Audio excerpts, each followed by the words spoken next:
What if the rancher who hired a fat girl to cook saw more than her curves, and offered a love that fed her soul? Wyoming Territory, December 1879. The wind clawed at the worn edges of Powder Creek. A town stitched together with grit and desperation. Snow drifted in lazy spirals over the dried grass and rattling fences, settling heavy on rooftops and shoulders alike. This was the kind of winter that turned breath to frost and men to ghosts. Horses breathed steam. Guns were tucked under coats like promises waiting to be kept. And in a small cabin on the edge of town, where the land sloped down toward the frozen creek, a woman stood alone at a wood-burning stove. Edith Mabin, age 27, stirred a pot of rabbit stew with calloused hands. The scent of thyme and bone broth filled the cramped space, chasing away the silence that had become her only constant companion. She had lived alone for nearly 5 years, ever since leaving the orphanage, where she learned to bake, boil, and brine in the kitchen that kept her from the cold and from cruel words. People in Powder Creek spoke her name in whispers when they spoke it at all. The fat girl in the cabin, they'd say, kind heart, poor figure. Children pointed. Shopkeepers gave her the worst cuts. She smiled anyway, traded baked bread for buttons and dried herbs, and kept to herself. This morning, the cold felt sharper than usual. Edith pulled her shawl tighter and leaned near the fire when she heard it.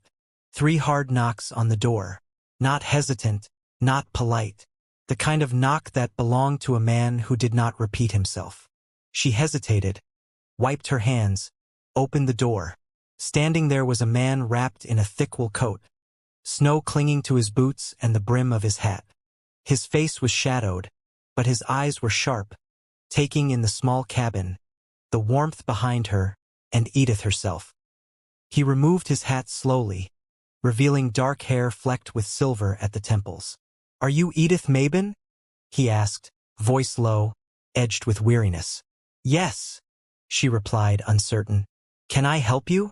The man nodded once. "Name's Coulter Grady. I run Grady Ranch west of here. Lost my cook 2 days ago. Sick. Men are hungry and useless when unfed." He paused. "I heard you can cook." Edith's mouth went dry. She glanced back at the bubbling pot behind her, then back to the stranger. His coat was dusted with trail salt, his hands large and weathered, the kind that could break a wild horse or bury a man with equal ease. "I can," she said carefully. He tilted his head. "You cook for 20 cow hands?" Her breath caught. 20. She'd never cooked for more than 6 at a time at the orphanage. Her heart thudded against her ribs. She looked past him into the snowy plains, then down at herself. In the bent reflection of the tin ladle hanging by the door, she saw what others saw. Round cheeks, full arms, wide hips, a body shaped more by flour sacks and heavy pots than corsets or cording. Something twisted inside her chest. Years of cruel words surfaced like bruises beneath her skin. She met his eyes, then quickly looked away. "No one marries a fat girl, sir," she whispered, voice barely holding together. "But I can cook." The words hung in the cold air between them, bare and trembling. She expected him to turn away, to offer a curt apology or a dismissive laugh. But Coulter Grady didn't move. He looked at her, not through her, not past her, but at her. Then he said softly, "I am not hiring a wife, Miss Mabin. I'm hiring someone who knows how to feed a man in a way that reminds him life's still worth waking up for." Edith blinked. Her hands, still floured from baking biscuits earlier, trembled slightly. She didn't know what to say. Coulter placed his hat back on, nodded once, and turned to go. "I'll be back at first light," he said over his shoulder. "If you're willing." And with that, he walked into the snow, leaving Edith standing in the doorway, the warmth of her hearth reaching no farther than the frame. But something else lingered. His words, heavy, honest. "I'm not hiring a wife. I'm hiring someone who knows how to feed a man in a way that reminds him life's still worth waking up for." And for the first time in years, she didn't feel invisible. She felt seen. The dawn over Grady Ranch came slow and heavy, pressing down on the land like a wool blanket soaked in ice. The sky was the color of iron, and the wind carried a cruel edge, the kind that cut through coats and cracked lips raw. Snow had fallen in the night, thin and bitter, leaving a dusting across the rooftops and fences. Smoke curled upward from the bunkhouse chimneys, curling like question marks into the gray sky. Edith Mabin sat in the back of the wagon, hands folded in her lap, heart thumping like a war drum. The driver, a young ranch hand named Will, hadn't spoken much on the ride. He'd merely helped load her trunk, glanced sideways once and muttered, "Hope you ain't too soft for Grady Ranch." When the wagon rolled to a stop, Edith stepped down into a world that didn't seem to want her. The ranch sprawled wide, 3 barns, a corral thick with cattle, a low-slung bunkhouse, and the main house standing stern at the edge of the horizon like it owned the land, and everything breathing on it. Everything here had been built by strong hands and hard years, and now all those strong hands were watching her. The cow hands stood in loose clusters, arms folded, leaning against fence posts or swinging tools to a stop just to stare. Their faces were hard with winter, skin burned by wind and weather. They didn't hide their reactions. "Well, hell," one man chuckled, nudging his friend. "She's going to eat more than she cooks." Another laughed loud. "Hope we ain't paying by the pound." Edith's cheeks flamed, but she didn't flinch. She didn't run. She held her head high, her gaze steady, and walked straight toward the kitchen house without a word. Her boots crunched in the snow. Her coat flapped at her sides. The whispers followed, but she didn't give them the satisfaction of a reaction. Inside, the kitchen was cold. The fire had long died out. Edith moved like she had always belonged there, opening cabinets, checking stores, dragging logs to the hearth, and striking flint to steel until the fire roared back to life. Her hands, practiced from years at the orphanage and her own small hearth, moved without fear. She unpacked her knives, her spices, her cast-iron skillet. By sunrise the next morning, the air was thick with the scent of roasted cornmeal, crushed chili, and butter melting into hot stone. She'd risen before the sun and set her plan in motion. Cornbread, but not just any. Her signature dish, spicy cornmeal cakes, pan-seared in lard, crisp on the outside and warm inside, served with thick cream sauce flecked with smoked pepper and a hint of nutmeg. She laid out 20 plates with practiced grace. The bunkhouse bell rang. Boots thundered in. The cow hands clumped into the dining hall, laughing, yawning, slapping snow from their coats. Then they smelled it. The room fell strangely quiet. One by one, they picked up their plates. No one said a word, not even the ones who had mocked her yesterday. Edith stood behind the serving table, hands behind her back, watching without blinking. She felt their eyes, but more than that, she watched their mouths. Chewing slowed, heads tilted, eyes widened. No one said anything until one man, the one who'd made the loudest joke about her weight, walked back, plate scraped clean. He stood there for a beat, awkwardly. Then, without looking her in the eye, he held out his plate again, said nothing, just waited. Edith took the plate with quiet hands and spooned him another helping. Still not a word, but as he turned away, she caught the corner of his mouth twitch upward, just slightly. Outside, the sky was still gray, but inside that kitchen, something warmer had begun to rise. Imagine trading cruel whispers for a rancher's vow, where one woman's hearth melts the coldest hearts on the frontier. The first week passed in a blur of frostbitten mornings and long oil lamplit nights. Edith rose before the roosters, often before the moon had fled the sky, and didn't rest until every last pot was scrubbed and the fire-banked embers glowed red in the hearth. But she did more than cook. She watched. She listened. She noticed. Jed, the lanky hand with a crooked nose, didn't like onions in his stew. Amos, the wiry one who rarely spoke, always rubbed his wrist when he ate. She soon realized he had a pepper allergy. And little Sam, no older than 16, always tiptoed into the kitchen past midnight for cold biscuits when he thought no one was looking. She started leaving 2 wrapped in cloth near the edge of the counter. He never said thank you, but the napkin always came back folded neatly by morning. Every man had a story in their silences, and Edith paid attention to all of them. They began to notice. The teasing died down, the jokes faded, and in their place, small gestures bloomed like desert flowers. A buttercup left on the sill. A carved wooden spoon, rough but earnest. Someone fixed the creaky hinge on the back pantry door. No one said they were sorry for how they had treated her. But they didn't have to. Edith knew the language of silence and kindness when it came from men who lived by guns and cattle. Often came without words. Coulter Grady, for his part, said little. He ate every meal with the hands, always last in line. But every time dinner ended, and the others went off to the barn or bunkhouse, Coulter remained. He rolled up his sleeves, stepped into the scullery, and washed the dishes. Edith tried to stop him once. "You're the boss," she'd said quietly. "You don't have to. I know what I do." He interrupted, voice low, not unkind. "You fed him. I'll clean after him." And that was that. They didn't talk much, but she began to know the rhythm of his presence. Quiet, steady, unyielding. When he passed her a towel or stacked the pans with care, she felt the strange ache of something she couldn't name, taking root between them. Then came the storm. It blew in like a whisper from the north, then roared down upon the ranch with the fury of a god scorned. The wind howled through the eaves, tearing at the barn doors and sending cattle into a panic. Men shouted. Hoofs thundered. Edith stayed behind in the kitchen, bolting shutters, stoking the fire higher. Snow slapped the windows so hard it sounded like fists. That was when she heard it.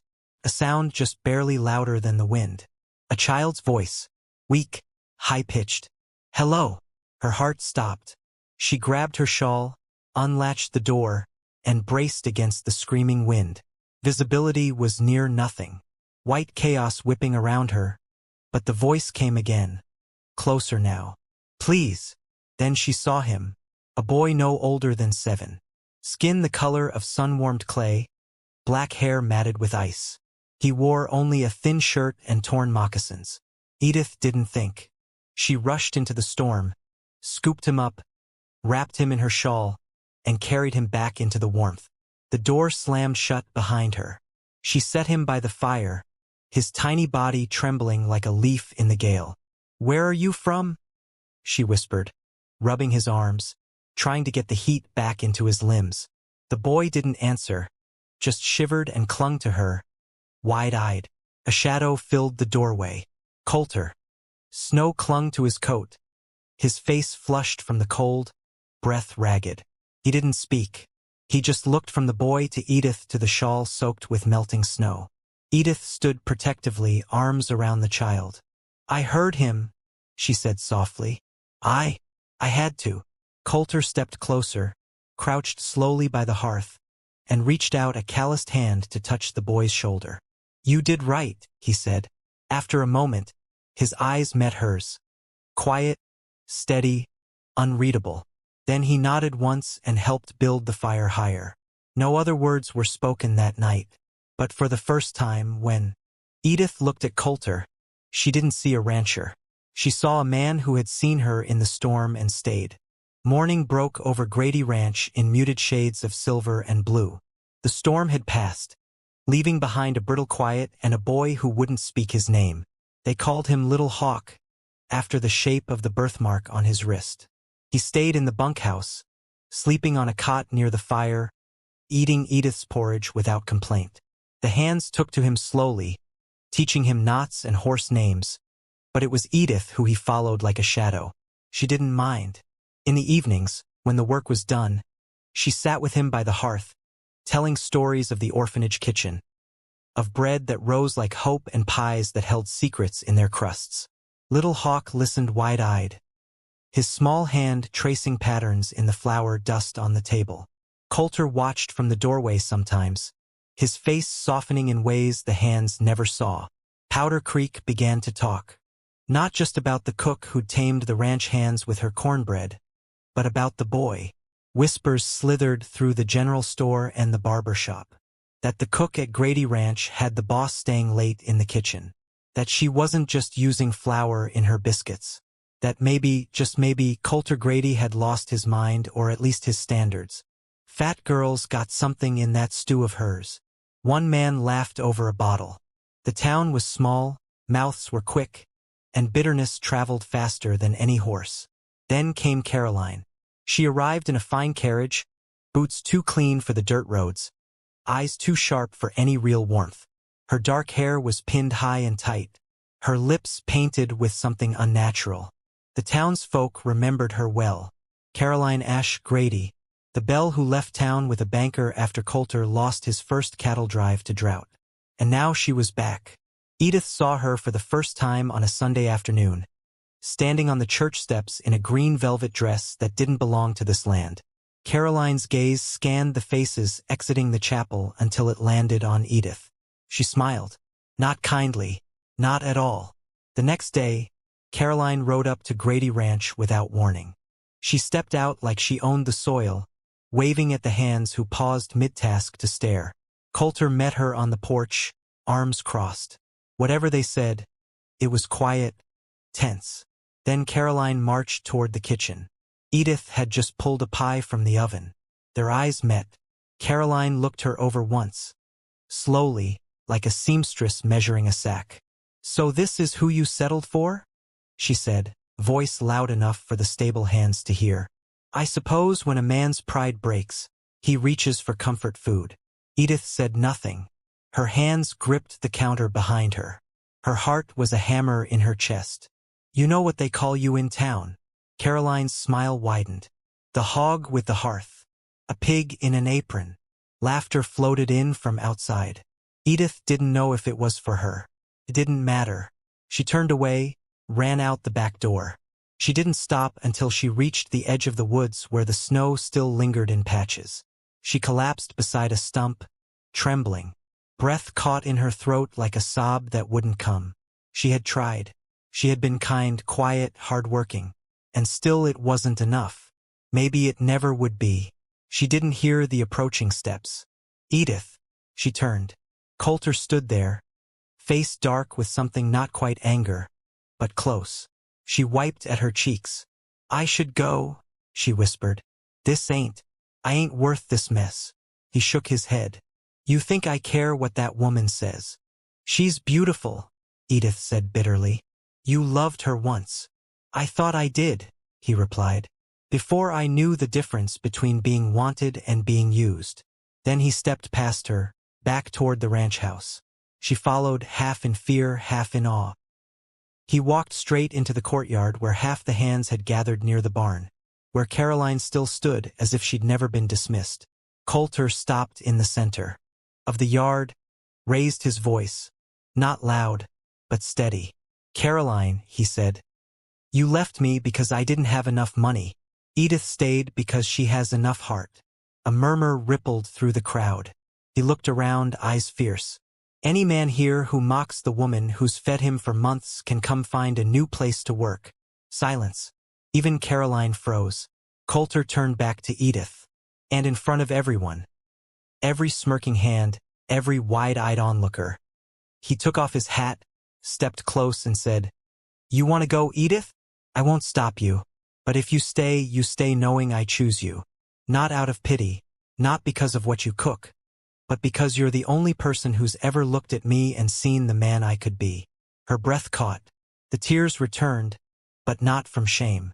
And behind them the ranch was still.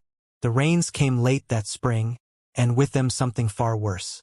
It started with one of the younger hands, a wiry boy from a neighboring ranch. He collapsed after breakfast, shaking and feverish. Then 2 more fell ill by sundown. By morning, half the bunkhouse was moaning in their cots, sweat-soaked and pale. The doctor from Powder Creek came once, left twice as quick. "Bad meat," he said. "Probably came in with the last supply wagon from Dunlow Ridge. The spreading fast. Keep them hydrated. Pray they hold on." Prayers were scarce out on the frontier. What the ranch had was Edith. She rolled up her sleeves, tied a rag over her mouth, and lit every burner in the kitchen. 3 nights, no sleep, no stopping. She boiled oats into thin porridge, mixed powdered charcoal into tonic water, took advice from the Lakota woman who lived upriver. Boil willow bark, use yarrow, make tea from sage and birch. Edith scribbled down recipes with shaking hands, her apron stained with broth and fever sweat. Coulter helped where he could, carrying buckets, cleaning bedpans, holding heads as the sick heaved. But the kitchen, the heart of it all, that was Edith's. She didn't leave it, not even once, until her knees gave out. It was the fourth night. She was ladling soup when her vision blurred. The spoon clattered to the floor. She grabbed the edge of the counter, but her body gave up before her will did. She fell hard, the world spinning, her breath shallow. When she woke, the light was soft. A quilt was tucked up to her chin. The fire glowed low, and Coulter was there, sitting beside her on the floor, back to the hearth, elbows on his knees. He looked tired, but something else lived in his eyes too, something gentler. She tried to speak. He hushed her with a slight shake of his head. "You saved them," he said quietly. "Everyone." Her lips trembled. "I couldn't do more. You did everything." He reached for her hand, calloused fingers curling around hers. "I watched you wear yourself thin for men who used to laugh at you, for a ranch that wasn't ever kind, for a man who took too damn long to say thank you." She blinked against tears. Coulter's voice dropped, barely more than breath. "If you're the hearth that keeps this place alive, then I'll be the roof." He squeezed her hand gently. "I'll keep the storm off your back. I swear it." Edith didn't answer. She couldn't. Not with words, but her fingers curled into his, and in the silence that followed, something stronger than fever passed between them. By midsummer, the ranch had returned to its rhythm. Hooves pounding earth, hammers echoing off barn walls, laughter rising from the bunkhouse like smoke from a fire. And Edith was walking again. Her strength had come back slowly, but each day she moved steadier, her color brighter. The hands stopped her in passing with shy nods and awkward praise. A few even brought gifts: wild plums, a polished button, a carved spoon shaped like a heart. But it was the apron that left her speechless. One morning, after breakfast had been served and dishes cleared, she found it folded neatly on her work table. A deep green apron with soft linen ties and stitched across the front in careful thread. The keeper of home's taste. Beneath it, every hand had signed their name, even little Sam's in crooked scrawl. She pressed it to her chest and for the first time in her life felt not just seen but wanted. That evening, just before sundown, Coulter found her behind the barn feeding the chickens. "Come with me," he said. She followed him up the ridge that rose behind the ranch, the same one where the winter storms once rolled in like ghosts. Now it bathed in orange and gold, tall grass whispering against their legs. At the top, the world opened wide. The ranch below glowed in the setting sun, fields stretching out like patchwork, smoke curling from chimneys, cattle grazing lazily in the distance. Edith breathed it in, eyes damp. "I come here when I forget why I started all this," Coulter said quietly beside her. "But I never forget now." She turned to him, his hat in his hands, his face more open than she'd ever seen it. "I don't want a proper wife, Edith," he said. "Not the kind folks write poems about, not someone who fits some Sunday dress size. I want someone who gives like you, who wakes up thinking about other people's hunger and ends the day full of purpose. I want you." She froze. "I?" Her voice cracked. "I've never thought I was someone a man like you could love." Coulter stepped closer, his voice low, steady. "Then let me cook us a life, Edith. One where you're never hungry for love again."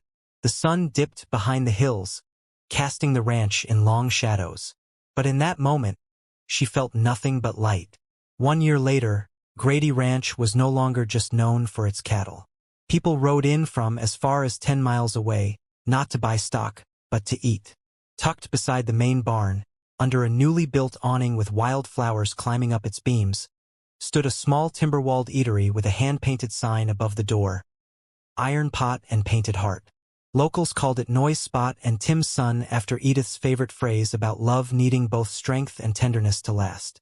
The name stuck inside. Long wooden tables lined the walls. Candles melted into glass jars, and the air always smelled of baked cornbread, spiced stew, and something sweeter, something like comfort. Edith ran the kitchen with the same quiet grace she always had, but now she smiled more.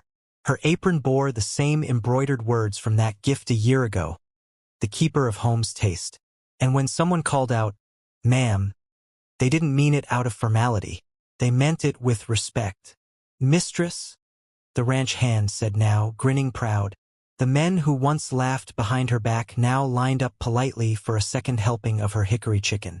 Some even brought their wives, who whispered, "Thanks," after tasting the pecan pie. And Coulter, every night after the last dish was served and the final lantern trimmed low, he would roll up his sleeves and head for the dish basin. No one questioned it, not even Edith. He still washed every plate by hand, quiet as ever. And sometimes, when no one was looking, he'd reach into his coat pocket, pull out a sprig of prairie clover or wild mint, and tuck it gently behind Edith's ear as she scrubbed a counter or stirred the last pot. She never stopped blushing. One evening, after closing, Edith sat alone at one of the tables. A letter spread before her. The lantern light flickered as she dipped her pen and began to write. It was a reply to a girl from a neighboring town. A girl who had written timidly asking how she could ever be loved if boys only laughed at her shape. Edith stared at the letter for a long time before writing. "I used to believe the same thing. I thought love only came for the slim, the shiny, the bold. I thought I had to wait for someone to choose me before I could belong. But that was before I learned the secret. You don't wait for love to find you. You become love. You pour it into your cooking, your kindness, your laughter, your stubborn hope. You feed the world with your fire. And maybe, just maybe, someone good will smell the warmth in your kitchen and decide to stay." She ended the letter with a smile and one last line. "Don't wait to be chosen, sweetheart. Choose yourself first, and if you're lucky, someone worthy will choose you too." She folded it, sealed it with wax, and stepped outside. Above her, the stars blinked like stories waiting to be told. And inside, the fire still burned. If this story stirred something in your heart, if it reminded you that love doesn't follow rules, appearances, or what the world says is deserving, then this is your sign to believe again. Because somewhere out there, someone is still choosing kindness, still believing in slow, steady love, still stirring the pot for more than just flavor, but for home. If you felt the warmth of Edith's courage and Coulter's quiet devotion, tap that like button and subscribe to Wild West Love Stories. Here we tell tales where bullets missed but hearts didn't. New stories every week of love that defied storms, shame, and the silence of the prairie. Subscribe now and ride with us into the heart of the untamed West.